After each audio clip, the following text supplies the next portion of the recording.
Bonjour à tous, donc moi c'est Lauriane Blanc, je suis écrivaine et beatmaker et je suis une personne diagnostiquée autiste avec très certainement un TDAH, enfin bref, voilà. Dans cette vidéo, je tiens à parler du SMPP. Alors, généralement, le SMPP, c'est la mère, c'est souvent la mère qui est atteinte de ce syndrome, la mère perverse narcissique, bien évidemment. Donc ça commence par du gaslighting, puisque le gaslighting, voilà, ça consiste à embrouiller l'enfant dans sa tête, à lui instaurer un doute constant, à lui instaurer le brouillard, hein, donc voilà, des doutes constants sur absolument tout, voire sur sa santé mentale. Et c'est là que ça devient dangereux, puisqu'une mère perverse narcissique qui a ce syndrome n'hésitera pas à faire croire à son enfant, bien évidemment, c'est bien souvent le plus sensible, hein, l'enfant hypersensible de la famille qui va tout prendre en fait. Donc on va lui instaurer des croyances dès sa plus jeune enfance sur le fait que, oh là là, toi tu as un problème, tu n'es pas normal, tu es très certainement malade, voilà, parce que l'enfant n'est pas comme la mère voudrait qu'il soit. Il se rebelle, il parle trop, donc on va le faire taire. Pour le peu que cet enfant grandisse avec des traumas comme voilà, de l'inceste ou ce genre de choses, hein, des agressions, voilà, et tout ça, eh bien, cette mère perverse narcissique qui va instaurer le gaslighting à cet enfant-là va bien cacher tout ça aux yeux des gens. En fait, elle va se servir des traumatismes de l'enfant pour les retourner contre lui, ce qui est extrêmement grave. Donc, elle va lui dire, en gros, hein, implicitement, mais voilà, ferme ta bouche, c'est tabou, c'est du passé, faut passer à autre chose, nanani, nanana. Voilà, plutôt que de réagir comme une mère normale et de protéger son enfant et de tout faire pour qu'il aille mieux, la mère perverse narcissique atteinte de ce syndrome va opter pour la solution du « tu es malade, il faut te faire soigner ». Donc elle va retourner, elle va implicitement, l'enfant, qu'est-ce qu'il va faire? Il va se replier sur lui-même, il va souffrir en silence, il va être mutique, il va souffrir dans son mutisme en fait, et il va s'enterrer dans une dépression qui va peut-être possiblement il va possiblement développer également des comorbidités, hein, donc aller dans les addictions quand il va être ado, parce que voilà, hein, parce que quelqu'un qui souffre en silence, voilà, hein, on va le briser, littéralement le briser, donc il va atterrir dans les addictions, dans les TCA, dans l'automutilation, et voire en psychiatrie, hein, puisque c'est le but recherché. Donc le SMPP, hein, qui va être alimenté, la mère va alimenter le fait que l'enfant est malade. Alors ça peut être sur le plan organique ou sur le plan psychique. Donc il se peut que l'enfant soit drogué sans même qu'il s'en rende compte, hein, parce que quand on est petit, on ne s'en souvient pas spécialement. Donc ça consiste à soit lui mettre des anxiolytiques dans sa nourriture, soit à comment dire, soit à faire croire à l'enfant qu'il est malade sur le plan organique en simulant des maladies sur les reins ou ce genre de choses. Et donc ça peut être relativement très grave aussi. Moi je vais plus parler sur le plan psychique. Donc la mère va jouer sur le fait que l'enfant il est malade et que forcément un enfant qui garde tout en lui, il devient dépressif et il explose. Un adolescent qui vit dans le silence de tout ce genre de choses, il finit par exploser et par aller dans tous les sens. Donc, c'est cool pour la mère perverse narcissique qui va s'en servir. Donc, elle va se servir de tout ça et ne pas hésiter à aller voir le psychiatre, à se montrer intrusive lors des rendez-vous. Donc, l'adolescent ayant grandi avec tout ça, il n'aura même pas la parole, en fait. La mère va se montrer intrusive, elle va vouloir parler à sa place.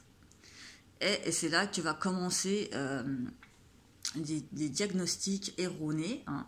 Donc l'enfant va être, il va être diagnostiqué borderline, bipolaire, état limite, schizophrène et toute la clique, alors qu'il n'en est rien. L'enfant, il est dépressif parce qu'il a des traumas et qu'il n'a pas pu en parler et qu'il ne peut toujours pas en parler. Donc, les addictions, tout ça, forcément, ça joue. Hein. L'enfant, l'ado, il peut halluciner, il peut avoir des choses. Et forcément, le psychiatre ne creuse pas le pourquoi. Hein. Il ne creuse pas le pourquoi pourquoi vous êtes dans cet état-là. Non. Ça, non. Non, il constate en surface que la personne est dépressive, que voilà, elle n'est pas stable, ce qui est normal pour un ado stable, ça n'existe pas. Hein. Les ados sont en crise, ils se recherchent, ils cherchent à s'affirmer, et quand on les détruit comme ça, c'est juste pas possible de se retrouver dans ce micmac. Donc la mère va tout faire pour le faire taire, en passant par la psychiatrie et tout ça. Et et il aura des médicaments parfois de manière abusive et en surdosage, alors que finalement, il n'a pas tout ça. Voilà.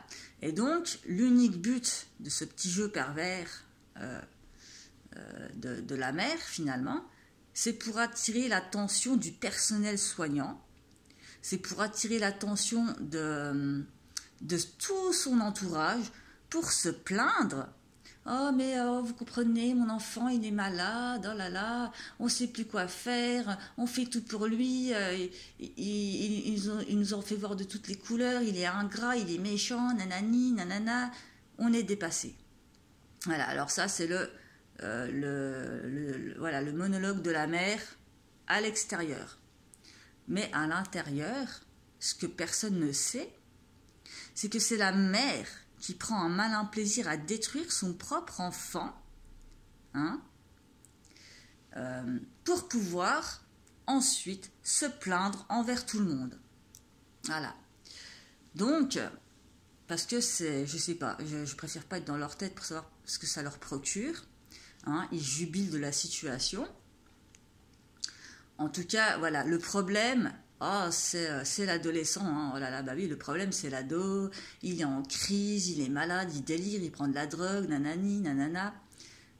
En fait, c'est la mère qui rend malade son enfant en lui interdisant d'ouvrir la bouche, en lui interdisant de parler de ce qui lui est arrivé comme traumatisme extrêmement important, en lui interdisant de tout court d'être une personne à part entière, de se développer comme une personne à part entière. On le brise sur tous les points, sur tous les plans. Il n'a pas le droit d'être, il n'a pas le droit d'exister. C'est juste un joujou, un jouet avec lequel on va s'amuser. On va comme un poupon, vous voyez, un poupon, oh il est malade, nanana, voilà. Alors que, voilà, et ça va chouiner vers les gens, vers le personnel soignant, en disant oui, il est malade, en pleurnichant vers les autres pour avoir l'attention sur elle. Alors qu'en finalité, l'enfant, il n'est pas malade, on le rend malade, ce n'est pas pareil. On le rend complètement malade, mais une chose est sûre, c'est que c'est possible de se sortir de cette de cet enfer, puisque une fois qu'on grandit, qu'on devient adulte et qu'on comprend cette supercherie, eh ben, il faut faire le choix de se détacher de cette toxicité très dangereuse, hein, qui peut vous amener jusqu'à faire des TS ou ce genre de choses. Il faut absolument se détacher de cette emprise maléfique et toxique. Parce que soit vous pouvez y rester, si vous décrochez pas, si vous restez dans ce rôle de malade, de l'enfant malade, bah, vous allez y passer un jour ou l'autre. Et voilà. Donc, il faut vraiment, c'est grave, hein, c'est vraiment très grave. Il faut vraiment se détacher de tout ça, hein, parce que l'enfant, il n'a pas le droit d'avoir des émotions, il n'a pas le droit il a le droit de rien, en fait. Il n'a pas le droit d'avoir des ressentis, il n'a pas le droit de s'exprimer, il n'a pas le droit de... Non, non, non. Donc, il faut couper tout ça. Il faut casser tout ça. Il faut s'éloigner, fuir, couper les ponts, hein, parce que c'est extrêmement dangereux, et se reconstruire après, prendre le temps pour soi, pour se reconstruire et pour se trouver, pour se retrouver, parce qu'un enfant qui vit là-dedans, il ne sait pas qui il est, il ne sait pas comment il fonctionne. Donc il faut vraiment qu'il ait du recul pour qu'il puisse se reconstruire et se retrouver pour être lui-même. Et ça, c'est extrêmement compliqué à faire, puisque les pervers narcissiques, ils ont toujours, vous savez, cette espèce de grappin, cette emprise, là. Ils viennent en s'excusant, et puis c'est reparti, et allez hop, ça recommence. Non, il faut vraiment couper, hein, vraiment. Ils ne changeront jamais. Voilà. Et donc, après, vous vous retrouvez avec des médicaments et tout ce genre de choses, dans des addictions, tout ça. Il faut aussi se détacher de tout ça, hein, prendre le temps qu'il faut, mais il faut se détacher des addictions, il faut se détacher de son entourage toxique, il faut vraiment faire un grand ménage pour pouvoir vous accepter comme vous êtes, sans artifice, sans rien, vous accepter comme vous êtes, tout simplement, sans devoir vous supporter en fait, et être dans la survie. Parce que quand on est dans ce genre de système, on est dans la survie. Mais quand on coupe tout et qu'on se rend compte que notre santé est primordiale et qu'on a envie de prendre soin de nous-mêmes, c'est là qu'on commence à respirer, à souffler et à vivre, à revivre. Et c'est libérateur. Mais pour ça, il faut vraiment accepter sa propre compagnie et comprendre que le problème ne vient pas de nous. Le problème, c'est pas nous le problème. Voilà. Et que chacun a sa responsabilité et que vous n'êtes pas responsable de tous les maux de votre famille, de tous les problèmes qu'ils ont. Non, vous n'avez pas à endosser cette responsabilité-là. Donc il faut se défaire de cette culpabilité aussi, hein. Cette culpabilité qui vous ronge, il faut vraiment s'en défaire. Se pardonner à soi-même du mal que vous vous êtes infligé. Parce que vous vous êtes infligé du mal. Mais pourquoi? Parce qu'on vous a infligé du mal et qu'en vous infligeant du mal, vous avez pensé que vous ne méritiez que d'être mal. Donc vous vous infligiez à vous-même du mal et ainsi de suite. C'est un cercle vicieux. Donc il faut briser tout ça. Il faut arrêter de culpabiliser et soyez vous-même, voilà. Donc moi, j'ai eu des diagnostics erronés, hein, donc voilà. Maintenant, je sais que je suis une personne qui fonctionne de manière atypique et différente, avec un cerveau qui est en mode overthinking, mais pour autant, je suis moi et je travaille sur moi. Encore et toujours, parce que travailler sur soi, on ne peut pas être la meilleure version de soi-même, pour moi ça n'existe pas. La vie, c'est un travail en continu jusqu'à la fin de nos jours. On travaille sur nous jusqu'à la fin, hein, ça ne s'arrête pas à un moment, non. Il faut toujours se remettre en question, accepter et tout ça, avancer, évoluer, grandir. Voilà, c'est comme ça que ça fonctionne, hein. Et il faut arrêter d'aller vers des gens qui sont stériles, qui sont dans le déni et qui sont stériles. Voilà. Donc laissez ces personnes toxiques derrière vous et faites votre vie à vous, pour vous. Voilà, c'est tout ce qui compte.